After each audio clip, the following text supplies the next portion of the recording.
हाल ही में कई एस्टेरॉइड को लेकर खबर आई थी कि वो तेज गति से धरती की तरफ बढ़ रहे हैं। वो बात अलग है कि वैज्ञानिकों ने अपने शोध के जरिए इस बात की पुष्टि भी की थी वो धरती के बराबर से गुजरेंगे और धरती को किसी भी तरह का खतरा नहीं है। लेकिन साथ ही इस बात के भी संकेत दिए गए थे कि खतरा टला नहीं है, क्योंकि धरती के गुरुत्वाकर्षण बल की वजह से उनकी दिशा बदल सकती है।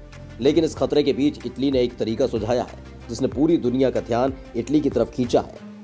एस्टेरॉइड से बचने के लिए इटली ने क्या तरीका बताया है, आज अपनी इस खास वीडियो में हम वही बताने जा रहे हैं। बस आप बने रहिए वीडियो के आखिर तक। एस्टेरॉइड से बचाव का इटली ने बताया अनोखा तरीका।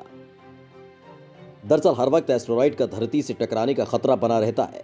ऐसे कई एस्टेरॉइड सौरमंडल में घूम रहे हैं जो धरती के लिए खतरा बने हुए हैं, और अगर वो धरती से टकराते हैं तो उसका असर इंसानों पर भी पड़ सकता है। ऐसे में लगातार वैज्ञानिक इन एस्टेरॉइड से बचने का तरीका खोज रहे हैं। इसी बीच इटली ने एस्टेरॉइड से बचने का अनोखा तरीका बताया है। इटली के एस्ट्रोनॉमर क्लॉडियो मकौन का मानना है कि हमारी धरती को खतरनाक एस्टेरॉइड से बड़ा खतरा है और इन एस्टेरॉइड से बचाने का सबसे अच्छा तरीका है कि उन्हें पहले ही नष्ट कर देना होगा। उनका कहना है कि स्पेस में जाकर इन एस्टेरॉइड्स पर मिसाइल दागनी होगी। उन्होंने एक रिसर्च पेपर में बकायदा इसे कैसे और कहां से करना है इसका प्लान भी बताया है। मकौन का ये आइडिया सबसे पहले साल 2002 में आया था।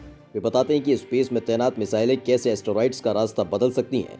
उन्होंने इसके लिए अंतरिक्ष में ऐसी जगह जहां पृथ्वी और चांद का गुरुत्वाकर्षण एक दूसरे को कैंसिल करे, वहां एक स्पेस क्राफ्ट को स्थिर रखकर मिसाइल दागी जा सकती है। अब मकौन ने बताया है कि इन एस्टेरॉइड्स को नष्ट भी किया जा सकता है। उन्होंने बताया है धरती चांद के बीच Lagrangian points L1 L3 points से पर्याप्त मिसाइलें दागने से धरती के नजदीक ऑब्जेक्ट्स को धरती से टकराने के रास्ते से दूर किया जा सकता है। नासा के मुताबिक ये ऐसे ऑब्जेक्ट्स होते हैं जो हमारे 1.3 एस्ट्रोनॉमिकल यूनिट करीब से गुजरते हैं। 1 AU धरती और सूरज के बीच की दूरी होती है। मकौन ने हाल ही में एक ऐसे सॉफ्टवेयर के लिए पेटेंट का आवेदन किया है जिससे इसके लिए प्रोग्राम मॉडल तैयार किए जा सकते हैं। हालांकि उन्होंने माना है कि अभी शुरुआती चरण में है। धरती के लिए एस्टेरॉइड है कितना बड़ा खतरा। दरअसल खतरे से पहले ये जानना बेहद जरूरी है कि एस्टेरॉइड्स क्या होते हैं।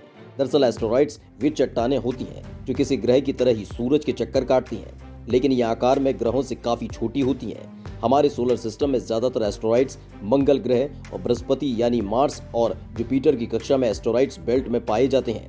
इसके अलावा भी ये दूसरे ग्रहों की कक्षा में घूमते रहते हैं और ग्रह के साथ ही सूरज का चक्कर काटते हैं। करीब 4.5 अरब साल पहले जब हमारा सोलर सिस्टम बना था, तब गैस और धूल के ऐसे बादल जो किसी ग्रह का आकार नहीं ले पाए और पीछे छूट गए, वही इन चट्टानों यानी एस्टेरॉइड्स में तब्दील हो गए। एस्टेरॉइड्स की बनावट भी अलग होती है। जैसे कई चट्टान होती हैं तो कोई क्ले या निकेल और लोहे से मेटल से बना होता है।